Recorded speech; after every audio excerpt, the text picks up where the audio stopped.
Imagine walking alone down a quiet road, the air thick with silence. But something feels off. A presence lurks nearby, unseen but dangerously close. You turn, but no one's there, until it's too late.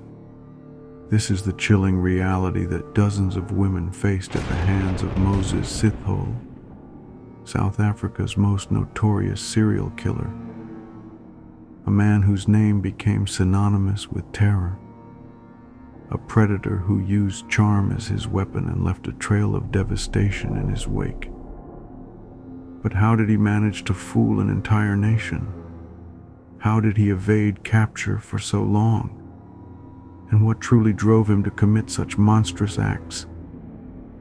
Tonight we uncover the terrifying true story of Moses Sithole, the South African Strangler. Stay with me, but be warned. This is not a tale for the faint-hearted.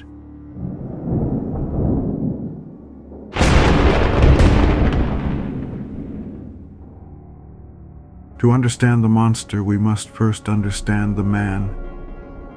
Born on November 17, 1964 in the township of Vosloorus, Moses Sithole's early life was anything but easy. His father's death plunged the family into despair, and soon after his mother abandoned him and his siblings, leaving them in the hands of a brutal orphanage. Those who knew him described him as quiet, introverted, but there was something unsettling beneath the surface. Sithole carried a darkness within him, one that would later manifest in ways too horrific to imagine. By his early 20s, Sithole had already begun his descent into depravity. He was first arrested in 1989 for sexual assault. But prison didn't reform him, it only hardened him, feeding his rage and his desire for revenge. And when he was released, he emerged more dangerous than ever. South Africa in the early 1990s was a country in transition. Freedom was on the horizon, but so was fear. In the midst of political change and a rising crime wave, a new horror gripped the nation. Women were vanishing without a trace, only for their remains to be discovered weeks later. Their bodies twisted in agony, bearing the unmistakable signs of torture. But before Moses became a murderer, he was already a predator. His violent history began in the late 1980s when he started targeting women in his hometown of Boksburg. His tactic was disturbingly simple. He would pretend to be a kind, well-mannered man offering job opportunities. Women desperate for work would trust him. He seemed safe after all. He wasn't some shadowy figure lurking in the dark. He was clean, well-dressed, and polite. But once have had them alone, his true nature emerged. Survivors of Moses's early attacks describe a man who transformed the moment they were isolated and out of plain sight. His smile would disappear, his voice would turn cold, and his rage would be visible. He would overpower them, force them to the ground, and brutally rape them. His victims were left traumatized. But at the time, they had no idea they had just survived an encounter with a future serial killer that would plague South Africa and send shockwaves throughout communities. In 1989, Moses Sithole was finally arrested for rape. But shockingly, he was sentenced to only 6 years behind bars. He only served 4 years behind bars. 4 years to build up his rage for women. 4 years to plan something far worse than rape. The media called him the South African Strangler. Between 1994 and 1995, a wave of terror swept through South Africa. Women were disappearing at an alarming rate, their bodies later discovered in remote locations, brutally assaulted, strangled, and left in degrading positions. The victims had something in common. They were young, vulnerable, and lured by the promise of a better future. Sithole posed as a businessman, offering women jobs at a fake charity organization. Once he gained their trust, he would lead them to an isolated area, and there his true nature emerged. The method was always the same, calculated, merciless. He strangled his victims using their own clothing, watching as the life drained from their eyes. Some struggled, their fingers digging into the earth in desperation. But he was relentless. He took pleasure in their suffering, their final gasps for air fueling his twisted sense of power. For Sithole, this was more than murder. It was a ritual. The killings begin. The first body was found in September 1995. Atteridgeville, a township near Pretoria, an area no stranger to crime. But what the police discovered that day was something different. A woman's decomposing body was found lying in an open field. She had been strangled with her own clothing, her wrists tied. Her body showed signs of sexual assault.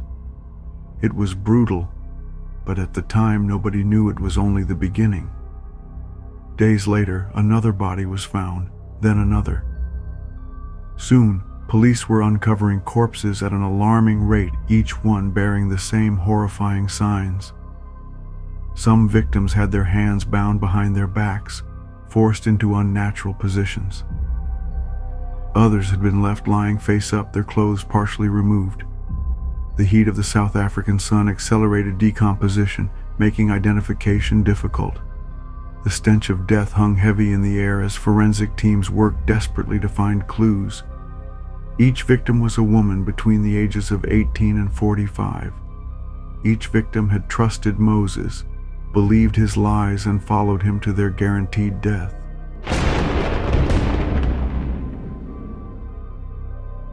But the bodies kept appearing, which means Moses kept killing and slithering away, gaining more and more confidence. By the end of 1995, the death toll had reached 38 confirmed female victims. Moses Sithole was a predator at heart, fueled by his disappointment of women from a young boy. It's even been said when he ran away from an orphanage aged 8. His mom returned him back as she was an alcoholic. He pretended to run a charity organization that helped unemployed young black women of South Africa. He called it Youth Against Human Abuse. The irony? This was the only way he could get the women to trust him, by offering fake job interviews. Somewhere private, a field, a quiet back road, an abandoned lot. Once he got them there was no escape. He would overpower them, assault them, and then, when they were weak, broken, and terrified, he would strangle them to death. Sometimes he used their own clothing as a weapon, other times used a piece of wire or rope. He enjoyed watching them struggle, drawing out their suffering for as long as possible. Finally, he would leave them there, alone, forgotten. He would even at times return to the death site, until the bodies were finally found by people passing by and the police. As the number of victims climbed, panic set in. The police were desperate, but Sithole was careful. He left no fingerprints, no direct evidence, just a chilling calling card. He arranged the bodies in humiliating positions, a sign of his utter contempt for his victims. The police formed a special task force, bringing together some of the best investigators in South Africa. The forensics team meticulously examined the crime scenes, but Moses had left little behind. Without DNA evidence or clear witnesses, they relied on behavioral profiling. A renowned profiler was brought in to study the patterns. He suggested that the killer was organized, highly manipulative, and possibly someone who had been in trouble with the law before. With no solid suspects, authorities turned to their database of past offenders. And there it was, Moses Sithole's name. His prior conviction for sexual assault made him a prime suspect, but he was nowhere to be found. Then, A breakthrough. A survivor came forward detailing how she had escaped his grasp. She had met Sithole under the guise of a job offer, but something felt off. When he led her into a secluded area, she fought back and managed to flee.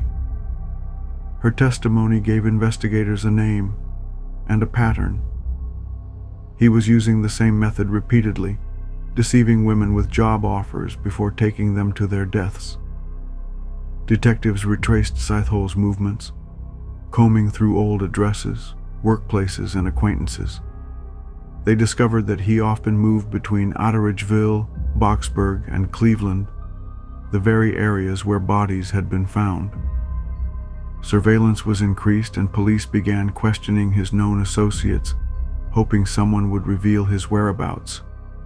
The press dubbed him the ABC Killer because his murders spanned 3 cities.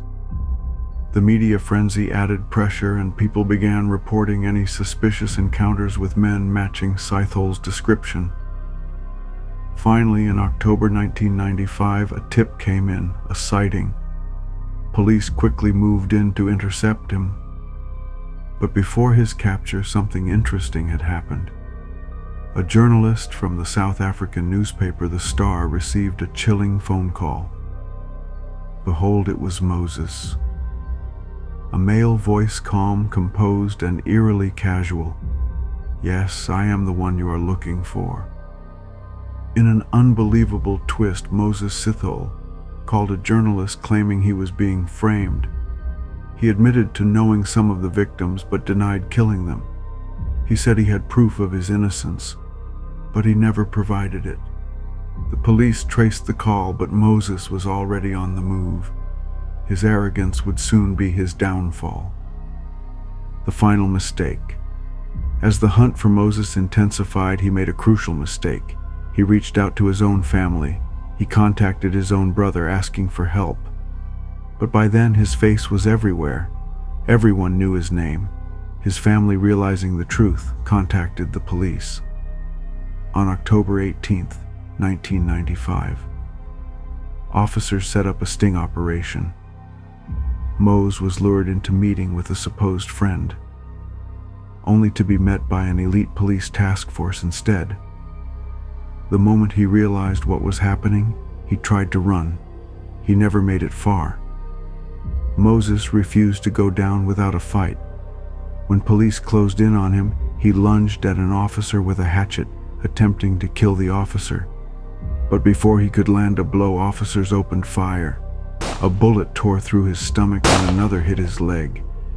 Even as he bled out on the ground, he kept fighting. It took multiple officers to restrain him. But finally, the reign of Moses Sithole, the ABC Killer, the South African Strangler, had come to an end. The trial and sentencing. The evidence against Moses was overwhelming. His victims' families wanted justice. The nation wanted answers. After all the terrorizing he did to his own community, people finally felt at ease. During his trial, Moses showed no remorse. He sat calmly as the horrific details of his crimes were read aloud. Then, in a cold, emotionless voice, he gave a chilling confession. He admitted to everything. He described how he lured women, how he tortured them, how he enjoyed watching them die. He even laughed when asked why he killed so many women. The courtroom was stunned. On December 5, 1997, Moses Sithole was sentenced to 2,410 years in prison with no possibility of parole for at least 930 years, making him eligible for parole at the age of 963. He would never walk free again. The judge also told Sithole that if capital punishment was still used, he would have been sentenced to death. Sithole was incarcerated in CMAX, the maximum security section of Pretoria Central Prison. He is currently incarcerated in Mangang Correctional Center in Bloemfontein. Moses Sithole believed he was smarter than everyone else. He believed he could outplay the police, manipulate the press, and escape justice. But in the end, His arrogance was his downfall. Now he rots in maximum security prison, where he will spend the rest of his life, haunted by the screams of his victims. If you found this story chilling, make sure to like, comment, and subscribe for more deep dives into the darkest minds in history. And remember, monsters don't always hide in the shadows. Sometimes they wear a smile.